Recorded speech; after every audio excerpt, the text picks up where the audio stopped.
22대 총선에 뛰고 싶습니까? 그렇다면 당신의 이야기를 들려주십시오. 오마이TV가 22대 총선을 맞이해서 대국민 출마 선언 프로젝트 나누구를 마련했습니다. 저는 나누구 진행을 맡은 오연호입니다. 자, 오늘 이 스튜디오에 모신 손님은요, 더불어민주당의 황현선님을 모셨습니다.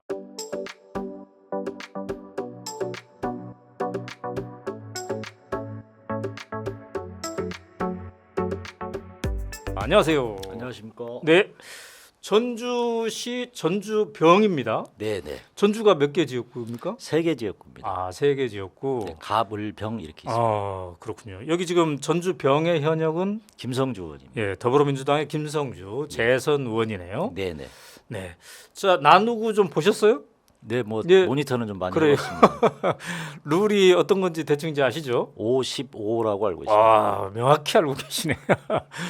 자, 그러면 5분 사전 인터뷰부터 시작하도록 하겠습니다.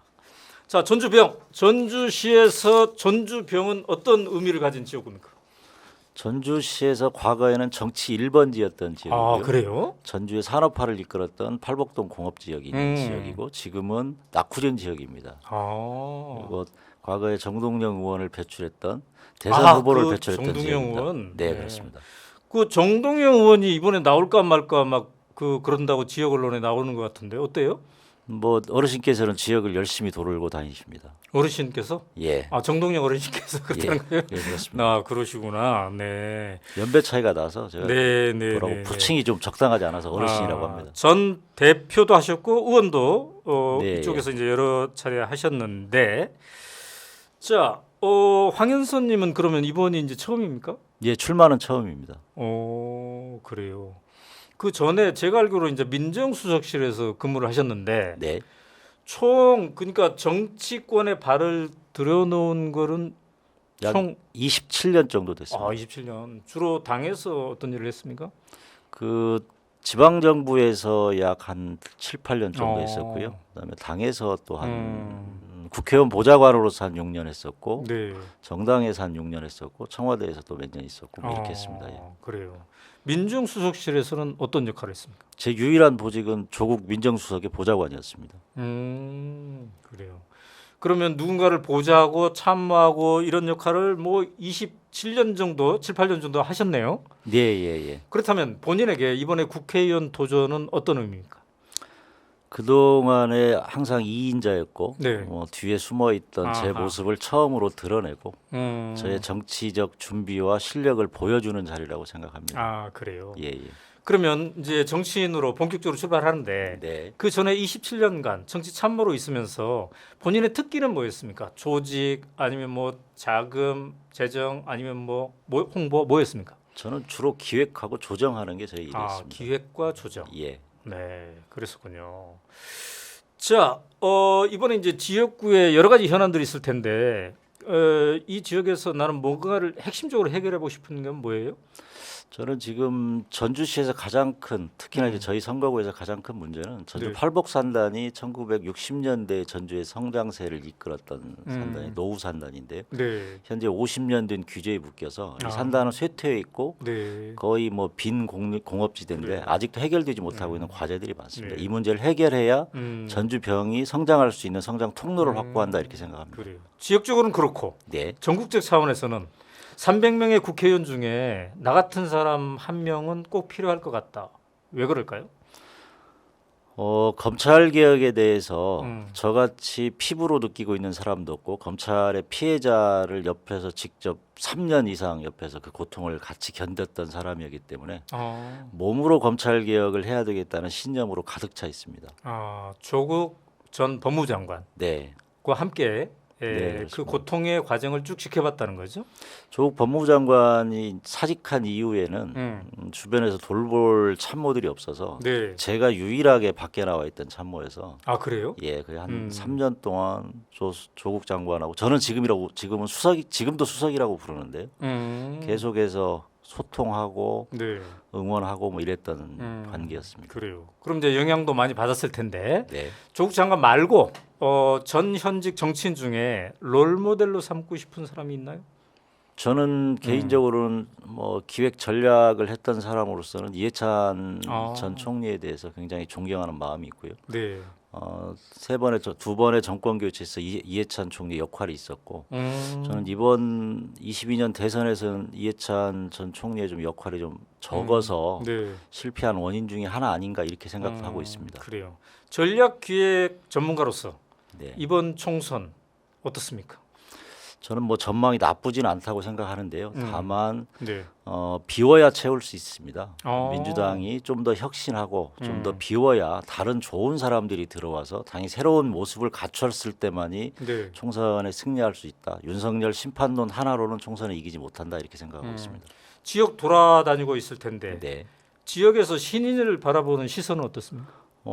저는 요즘 날씨가 좀 따뜻해서 그런데요. 네. 봄바람 같이 따뜻하게 느끼고 있습니다. 그래요? 예. 에. 변화의 욕구가 매우 큽니다. 아 그래요? 예. 슬로건은 정했나요? 예. 뭐라고 했어요? 바꾸면 바뀝니다. 그렇군요. 네. 자 이렇게 이제 5분간의 사전 인터뷰 마쳤습니다. 지금부터는 10분 동안 온전히 통째로 시간을 써서 나는 누구인가 황현선님께서 설명하시면 되겠습니다. 살짝 긴장될 수도 있어요. 근데 그냥 편하게 이렇게 하시면 되겠습니다. 네. 열심히 해보겠습니다. 네. 아자. 감사합니다. 안녕하세요. 저는 전주시 병 선거구에서 24년 국회의원 선거를 준비하고 있는 황현선이라고 합니다. 저는 96년 전주시장 비서로 전주에 정치에 입문했습니다. 그리고 무주군 비서실장을 하면서 지방정부를 경험했습니다. 그리고 그 이후에 국회의원 보좌관, 민주당 중앙당에서 그리고 청와대에서 문재인 대통령의 비서로 조국의 보좌관으로 일했습니다. 지방행정 경험과 중앙정치 경험을 가진 준비된 정치 신인입니다. 제가 정치를 27년 했음에도 사실은 두 번의 정치를 그만두려고 했던 적이 있습니다. 첫 번째는 2007년 이명박 정부의 출범이었습니다. 대선 실패의 책임과 또 하나는 무력감으로 정치를 떠나 방황했던 시절이 있었습니다. 그러나 저를 다시 일으켜 세운 것은 노무현 대통령의 서거였습니다. 노무현 대통령의 서거를 보면서 저는 정권 교체를 반드시 해서 민주주의를 회복해야 되겠다 이런 생각을 했습니다. 그리고 2017년 대선까지 쉬지 않고 정권 교체를 위해서 뛰었습니다. 2017년 민주당 중앙당 전략기획국장으로서 대선 승리를 이끌었습니다. 그러다가 청와대에 들어가서 조국 민정수석의 보좌관으로 일을 하고 난 이후에는 돌이켜 생각해 보니 정권 교체 이후에 제 인생에 대해서 고민해 본 적이 단 한 차례도 없었습니다. 그래서 치열했던 정치의 삶을 벗어나서 자유로운 인간으로 좀 살고 싶어서 정치를 떠나려 했습니다. 그러나 정치를 떠나려 했던 저의 시도는 2022년 대선 패배로서 무참히 실패했습니다. 민주주의의 퇴행과 민생의 위기 속에서 27년 정권 교체를 위해서 다시 일해야 되겠다라는 생각을 하게 되었습니다. 정치는 저의 운명이었습니다. 운명으로 정해진 이상 더욱더 열심히 정권 교체를 위해서 뛰어보겠습니다. 네, 다음이요. 저는 사진에서 보시다시피 조국 민정수석의 보좌관이었습니다. 그리고 민정수석 보좌관으로 일하면서 관심 있던 분야는 검찰개혁이었습니다. 검찰개혁은 어느 정부도 성공하지 못했던 국정과제였습니다. 검찰은 항상 정권 초기에는 전 정권에 대한 수사로, 정권 말기에는 현 정권에 대한 수사로 그 생명을 연장하고 이어오고 있었습니다. 신구 권력의 기생에서 살아왔던 기생충 같은 집단입니다. 문재인 정부는 검찰을 위한 검찰을 국민의 검찰로 만들기 위해서 검찰개혁을 시작했습니다. 먼저 검경 간의 수직적 관계를 대등 협력 관계로 만들기 위해서 양 기관의 상호 견제를 하도록 만들려 했습니다. 그리고 공수처를 통해서 검찰 권력을 견제하려 했습니다. 문재인 정부는 제도화에는 성공했지만 결론적으로는 검찰 개혁에는 실패했습니다. 저는 검찰 개혁을 위한 검경 수사권 조정 회의에 처음부터 끝까지 배석했던 유일한 사람입니다. 검찰 개혁의 디테일에 대해서 누구보다도 잘 알고 있습니다. 문재인 정부는 검찰을 권력으로부터 자유로운 국민의 검찰 기관으로 만들려 했지만 결국은 검찰의 저항으로 제도화에는 실패했습니다. 제가 정치를 다시 시작하는 이유이기도 합니다. 검찰의 저항은 조국 법무부 장관 임명 이후에 윤석열 검찰의 공격으로부터 시작되었습니다. 야당과 손을 잡고 조국을 공격하기 시작했습니다. 검찰의 잔인하고 철저하고 지독했던 수사가 부부에 이어 자녀까지 기소되는 사상 초유의 사태까지 만들었습니다. 검찰은 검찰을 적으로 돌린다면 어떻게 되는지 국민들에게 똑똑하게 보여주고 있습니다. 그리고 검찰 개혁을 할 사람들에게 다시 한번 보여주고 있습니다. 검찰 개혁을 하지 말라고 말입니다. 노무현 대통령의 수사는 이명박의 복수국이었습니다. 조국에 대한 수사는 검찰 개혁에 대한 복수국이었습니다. 검찰이 권력을 잡은 지금은 이재명 제거를 위한 잔혹한 정치 학살극입니다. 검찰 개혁은 민주주의 완성을 위해 뛰어넘어야 할 최후의 저항선입니다. 검찰 개혁이 이루어지지 않는다면 우리나라의 민주주의는 요원합니다. 검찰 개혁은 이제 시대 정신입니다. 저 사진을 보면 문재인 대통령과 조국 전 수석 사이에 제가 있습니다. 저 퇴직 시절에 찍은 사진인데요. 그 사진을 찍으면서 제가 문재인 대통령과 조국 수석에게 약속했던 말이 있습니다. 이 사진이 후에 역사가 될 수 있게 열심히 살겠다고 말씀을 드렸던 적이 있습니다. 그 약속을 지키기 위해서 열심히 정치하겠습니다. 정치는 국민의 삶을 담는 그릇을 짓는 일입니다. 그런데 지금 정치가 그렇지 못합니다. 정치는 사라지고 정쟁만 남았습니다. 민생보다는 공천의 혈안이 되었습니다. 민주당이 위기라고 합니다. 위기 맞습니다. 2015년에도 그랬습니다. 2015년에도 민주당은 공천 경쟁에서 살아남기 위한 의원들의 분열로 위기를 맞았습니다. 그때 민주당은 혁신위로 위기를 극복했습니다. 당시에 시스템 공천제도를 만들어서 공천제도를 제도화하고 시스템 속에서 누구도 정치적으로 불이익을 받지 않는 제도를 만드는 데 집중했었습니다. 지금 민주당에 필요한 것은 혁신입니다. 공천에 대한 욕심을 버리고 국민의 삶을 담는 정책을 개발해야 됩니다. 공천 경쟁에서 벗어나 국민의 삶 속으로 뛰어들어야 합니다. 비워야 채울 수 있습니다. 당내에서 서로 싸울 일이 아니고 윤석열 검찰 독재 정권에 맞서 싸워야 합니다.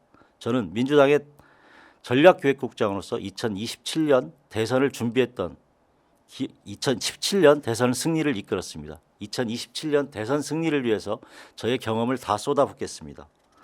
저는 최근에 검찰의 난이라는 책을 썼습니다. 정치인들이 만드는 자서전이 아니고 문재인 정부 검찰 역사의 기록의 현장을 남기려 했습니다. 조국의 첫 보좌관이자 야인이 됐던 조국 옆에서 지켜봤던 검찰 개혁의 시간을 쓰고자 했습니다. 저는 검찰 개혁에 대한 의지가 그 누구보다도 강합니다. 앞서 말씀드렸지만 우리는 검찰 개혁을 완수하지 못했습니다. 검찰을 위해서 권력을 쓸 때 얼마나 위험한 기관인지 우리 국민 모두가 목도했습니다. 검찰은 야당과 정적에게는 가혹하고 잔인합니다. 권력에 저항하면 과거에는 총칼로 진압했습니다. 하지만 이제는 수사권으로 보복합니다. 하지만 검찰권은 윤석열 정권과 윤석열 처가에게는 봄바람같이 따뜻합니다. 아니 달콤합니다. 대통령 처가 앞에서 멈춰지는 검찰권. 대통령 부인은 이제 명품백을 바꿔도 부끄러운 줄 모릅니다. 대통령은 특검법마저 거부할 태세입니다. 조국을 보며 이재명을 보며 누가 검찰에 맞서려 하겠습니다. 하지만 민주주의는 쓰러진 곳에서 다시 일어섭니다. 지금 대한민국은 검찰 독재 국가가 되었습니다. 저는 검찰 독재에 맞서 싸우겠습니다. 조국과 이재명의 이름으로 싸우겠습니다. 호남은 동학농민혁명의 정신과 5.18 정신이 살아 숨쉬는 곳입니다. 독재 정권의 호남 문중은 늘 앞서 싸웠습니다. 그리고 호남 정치인은 독재에 맞서 선봉에 싸웠고 호남인들은 그런 호남 정치인에 대한 존경심을 표했습니다. 그러나 지금 호남에 그런 정신이 남아있지는 않습니다. 김대중 정신이 사라진 지는 오래되었습니다. 호남의 정치인들은 당선되자마자 성을 쌓고 있습니다. 정치는 성을 쌓는 일이 아니고 길을 함께 내는 일입니다. 그 성을 부수고 함께 가는 길을 만들겠습니다. 전북에는 최근 3종 폭탄이 터졌습니다. 첫 번째는 새만금 잼버리 파행에 대한 책임을 전북에 묻는 감사원 감사가 있고, 두 번째는 새만금 예산 78%에 삭감하는 삭감이 있었습니다.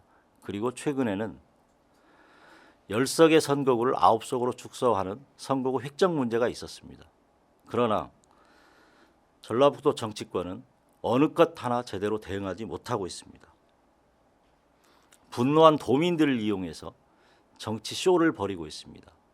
투쟁했다는 알리바이를 남기는 알리바이 정치를 하고 있습니다. 전북의 쇠락이 어제 오늘 하루 사이에 벌어진 일이 아닙니다. 책임 있는 정치인들이 아무도 책임 있다고 나서지 않고 있습니다. 다시 기회를 달라고 요치기만 합니다. 전북 낙후의 책임은 사전에 준비하지 못한 정치 지도자들의 책임입니다. 전북 홀대, 무기력한 전라북도 정치, 존재감 없는 전북 정치, 반드시 존재감 있게 만들겠습니다. 우리 후손들에게, 전북의 후손들에게 어제와 같은 내일을 선물할 수는 없습니다. 지금 전북에게 필요한 것은 익숙한 것과 결별하는 용기가 필요합니다. 새로운 시대는 과거와의 결별에서 시작합니다. 성을 쌓지 않고 새로운 길을 내서 전북의 미래를 준비하겠습니다. 감사합니다.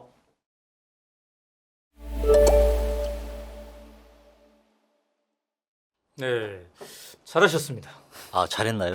굉장히 떨렸습니다. 네. 자, 말씀을 듣고 보니까 거의 30년간 이제 정치 참모로만 있었는데 직접 본인이 이번에 등판합니다. 네. 자유롭게 그냥 인간적으로 혼자 즐기면서 살 수 있는데 이렇게 다시 나선 이유가 2022년 대선 패배 때문이라고 했어요. 네.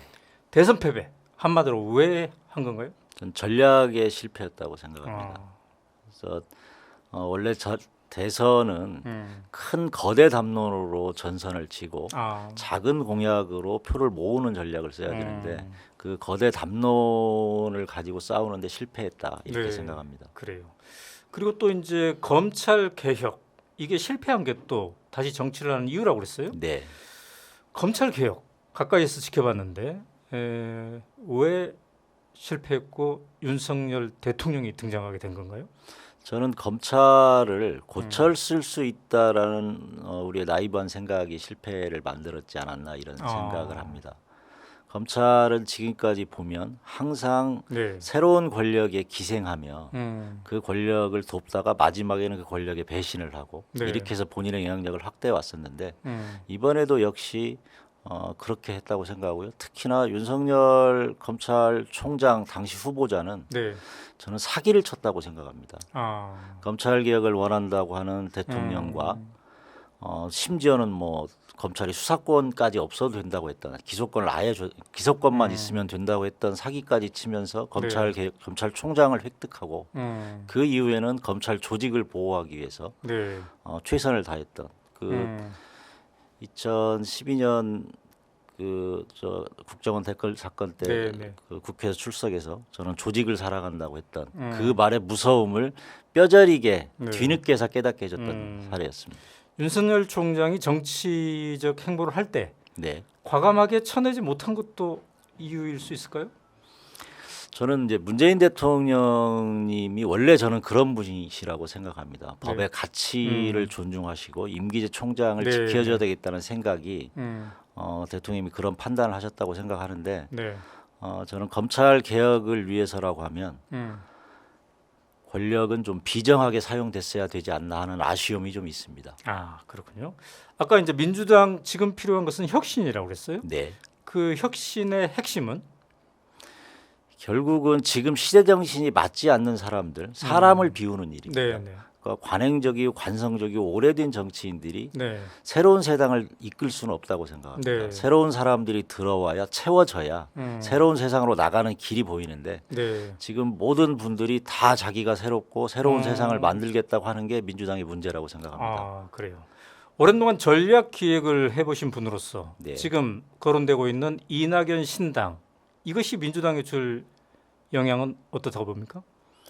저는 특별히 영향이 있을 거라고 보지는 않고요. 네. 신당이 성공하는 조건은 대선 주자와 지역적 기반과 시대 정신이 있어야 되는데 네. 이낙연 전 대표가 추진하는 신당은 이 세 가지 중 어느 것 하나 갖추지 못했다고 생각합니다. 실패할 수밖에 없다 이렇게 생각합니다. 오랜 동안 조국 민정수석을 보좌했는데 네. 조국 정치인 조국 볼 수 있나요? 저는 개인적으로 정치인 조국을 만들겠다는 생각을 한 지는 꽤 오래됐습니다. 네. 다만 소를 물까지 끌고 갈 수는 있지만 물을 먹는 거는 소의 자유이기 때문에 거기까지는 뭐 제가 판단하는 문제는 아니고 네. 저는 궁극적으로는 정치로 복귀해서 본인의 정치적 명예와 사회적 명예를 회복하는 이 길을 가야 된다고 생각합니다. 자, 만약에 국회에 진출한다면 어떤 상임위에 가고 싶습니까? 저는 1번이 법사입니다. 어. 저는 계속 법사위만 지원할 생각입니다. 1호 법안 구상한 게 있나요 혹시? 저는 국가기소청, 국가수사청으로 만드는 검찰 개혁 법안을 만들겠습니다. 그래요. 민주당이 오래 전부터 청년 정치인 수요를 해왔는데 네. 요즘은 좀 저쪽에 비해서 좀 뒤진다는 느낌이 있어요. 왜 그럴까요? 청년 정치가 열 수 있는 기회들을 주지 않고요. 저는 민주당 정치의 가장 큰 문제는요. 네. 민주당 의원들이 생계형 정치인들입니다. 아. 정치를 그만두면 직업이 없어지기 때문에 월급쟁이 정치인들이 너무 많습니다. 그러다 보니 청년들에게 기회를 주지 않는 거죠. 아. 그래서 정년 퇴직을 국회에서 맞으려는 분들이 너무 많은 것 같습니다. 그게 문제라고 생각합니다. 아, 그렇군요. 자, 이번 총선의 핵심적 의미 다시 한번 짚어본다면? 이번 총선은 검찰 개혁을 통해서 윤석열 정권을 심판하고 총선에서 200석을 얻어서 윤석열 정권을 탄핵시켜야 된다고 생각합니다. 저는 탄핵의 그날까지 끝까지 싸우겠습니다. 네, 잘 맞히셨습니다. 감사합니다. 자, 전주에서까지 올라오셨어요. 예. 네. 나누고 출연해 보니까 어떻습니까?